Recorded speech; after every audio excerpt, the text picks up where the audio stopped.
Омуртка бул ден соолукка эң керек бөлүктөрдүн бири. Омурткада жүлүн жайгашкан. Жүлүн бардыгыңызга белгилүү мээнин уландысы. Жүлүн адамдын кыймыл аракетин жана сезүүсүн контролдоп турат. Андан сырткары ички органдарды да контролдоп турат. Эгерде омурткабыз ооруса, анын оорусу түздөн түз биздин ички органдарга таасирин тийгизет жана бүткүл ден соолугубузга. Бирок көпчүлүк учурда байкабай эле биз омурткабызды жабыркаткан нерселерди кыла беребиз. Туура эмес адаттар менен, туура эмес жашоо образы менен, туура эмес жүрүм-турум менен жана жылдардын өтүүсү менен омуртка ооруй баштайт. Ал эми кандай адаттар биздин омурткабызды жабыркатат, биздин омурткабызды бузат, бул видеодо айтып беребиз.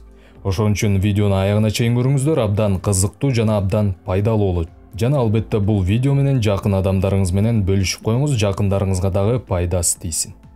Ассаламу алейкум достор, биздин катталуучулар жана каналдын коноктору. Сиздер менен Ден соолук каналы. Сиздер менен амандашып жатканыбызга абдан кубанычтабыз.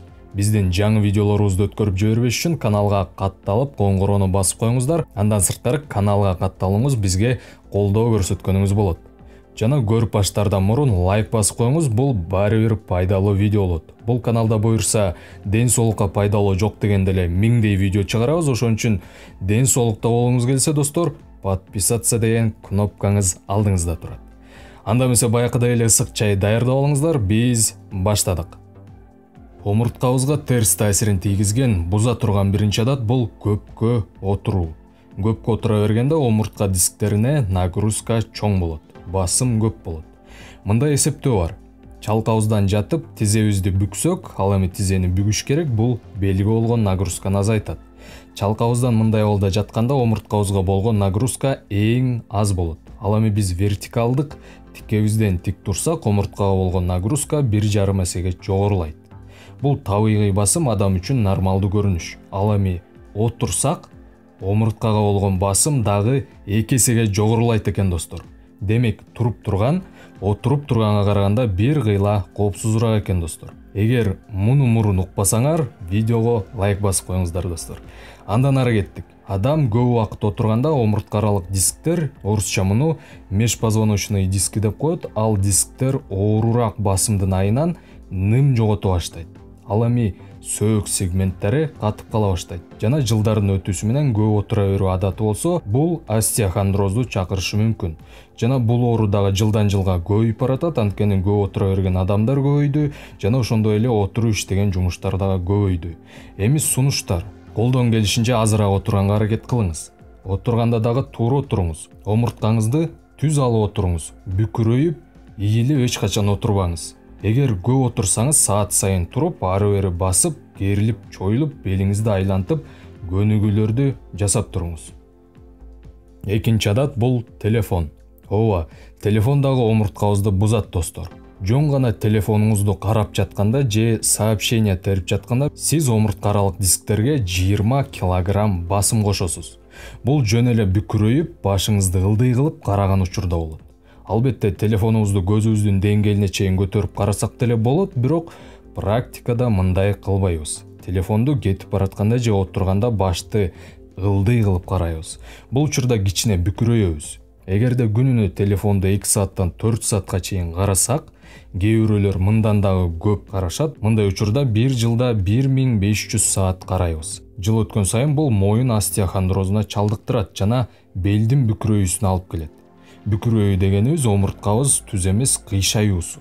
Омуртканын бүкүрөйүүсүн, кыйшаюусун түздөш тез болчу иштерден эмес, бул көп ай жада калса жылдарды да талап кылган нерсе. Бирок түздөө мүмкүн. Белди түздөө, бүкүрөүүнү жоготуу, түз кылуу боюнча биз кийинки видеолорубузда айтып чыгарып беребиз. Үчүнчү, нагрузкадан таптакыр баш тартуу. Эл арасында мындай сөз бар, эгерде сиздин белиңиз ооруса, сиз белге нагрузка кылбашыңыз керек деген.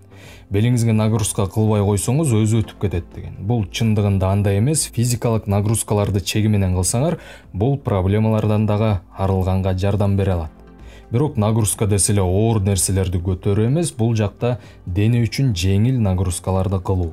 Адам бели ооруганда бардык нагрузка берчү жумуштарын таштап, кайдагы бир күмөн санаткан процедураларга, күмөн санаткан массаж жана башка иш аракеттерге барып, кымбат мероприятияларга барып, ар кандай дарыларды колдонуп, бул учурда кичине жардам берген же болбосо таптакыр жардам берген эмес. Мындай учурлар эл арасында көп кездешет. Эгерде сизде да мындай учурлар болсо, комментарийге жазып коюңуздар. Бирок ошол эле физкультура менен машыга баштаганда, бул учурда нагрузкалар чеги менен болгон учурда бел оорудан арылган адамдар дагы арабызда көп кездешет. Дагы бир жолу эскерте кетели, эгерде сиздин омурткаңыз катуу ооруса, физкультураны адистин көзөмөлүндө кылыңыз. Бардык учурга грамотный подход керек. Жана дагы басып туруңуз. Жөө басып туруңуз. Адам күн сайын басып туруш керек. 2016-жылы изилдөө жүргүзүлгөн, изилдөөнүн жыйынтыгы менен күнүнө 30 минуттадан басып коюп турсак, белдин оорусун азайтып, омурткабыздын түз болуусун камсыздайт экен. Бекеринен япондуктар көп жашаган калктын арасында чемпион эмес болсо керек. Алар белдин оорубасын камсыздаш үчүн жана деги эле ден соолук чың болуш үчүн күн сайын жок дегенде 7 километрден басып турууну туура деп эсептешет экен. Мына ушундай достор. Кийинки биздин омурткаларыбызга терс таасирин тийгизчү нерсе бул туура эмес бут кийим. Бул чоң кишилерге дагы жана кичинекей балдарга да тиешелүү. Биринчи ирет бул өтө жалпак тамандуу бут кийимдер же өтө жалпак подошвалуу дейбизби, ошондой бут кийимдер.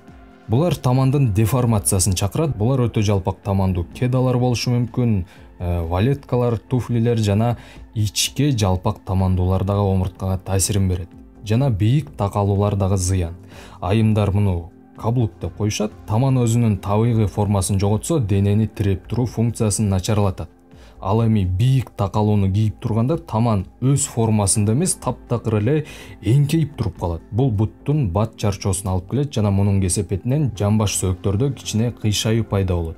Денени тиреп турган жана кыймылдаткан аппараттарыбыз тыгыз байланышта болгондуктан, мындай учурда биздин омурткаларыбыз дагы жабыркайт. Ошондуктан туура эмес бут кийимден бел ооруй башташы мүмкүн, бүкүрөйүп баса баштайбыз. Ал эми бүкүрөйгөн бул моюн остеохондрозуна алып келет. Мына ушундай достор, туура эмес тамандан тартып, моюнга чейин оорутат. Сизге сунуш сапаттуу бут кийим тандайлы.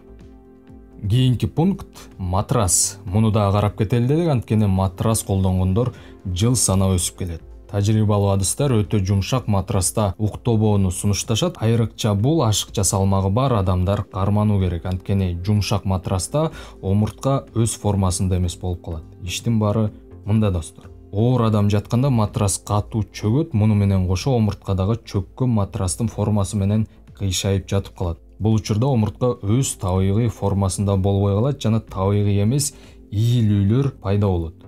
Андан сырткары баарынан коркунучтуусу ушул омуртка кыйшайган боюнча 8-9 саат калып калат. Ошон үчүн өтө жумшак төшөк матрастарга уктоо сунушталбайт. Кийинки тамеки чегүү. Ооба достор, канчалык таң калыштуу болбосун, тамеки чегүү дагы омурткаларыбызга таасир берет экен. Азыр айтып беребиз. Никотин биздин кан тамырларыбызды ичкертет. Мындай учурда артериялык басым жогорулайт. Жана 2001 жылдын изилдөөсүнө таянсак, бел оору омурткалар аралык дисктердеги кан тамырлардын жабырылуусунан дагы болот экен. Андан сырткары дагы мета-анализдердин негизинде тамеки чегүү менен омуртка байланышты экени табылган. Тамеки чегүү омурткалардын оорусуна алып келет деген. Тамеки чегүүдөн сырткары жогору басымы болсо жана жогору холестерин болсо дагы таасирин берет экен достор. Кийинки оор нерселерди туура эмес көтөрүү же белибизге күч келтирүү. Мисалы биз огороддо иштеген адамдарды көрөбүз, алар кантип иштейт. Бүкүрөйдү, эңкейди жана ушул абалда кечке турушат. Бул омурткалар үчүн табигый эмес көрүнүш. Кийинки бул оор нерселерди көтөрүү. Силовые виды спорта деп коет. Ким ушундай спорт менен машыкса билет, ал жакта өзүнчө чоң бөлүм бар. Оор нерселерди кантип ден соолукту жабыркатпай көтөрүү деген. Муну дагы билиш керек, биз көбүнчө оор нерселерди туура эмес көтөрөбүз. Мисалы, көтөрүүдө бүкүрөйбүз, эңкейбиз дагы белге, омурткага күч келтирип көтөрөбүз. Бул туура эмес. Мындай учурда өзүбүзгө грыжаны таап алышыбыз мүмкүн.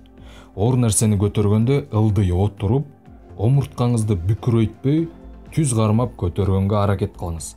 Мындай учурда күч бутубузга келет, ал эми омуртканы эки жакка жыгылып, кыйшайып кетпеш үчүн гана колдонобуз. Стабилизация кылыш үчүн. Мындай учурда омурткабызды жабыркатпайбыз. Анткени биз омурткабыздын эмес, бутубуздун жардамы менен көтөрдүк. Күчтүн баары бутубузга келет. Ошо достор, эми комментарийге жазып коюңуздар, сиздин белиңиз ооруйбу же эмне кылганда ооруйт, ооруганда кандай чараларды көрөсүз же кантип айыктырдыңыз эле, ошолор менен бөлүшүп туруңуз, балким сиздин кеңештер башкаларга дагы пайда болот. Чоң рахмат видеону аягына чейин көргөнүңүздөргө. Сиздер менен Ден Соолук каналы болду. Видео жакса сиздерден лайк болсун. Ал эми биз кийинки пайдалуу видеону чыгаранга киришели. Чоң рахмат, ар дайым биз менен болуңуздар.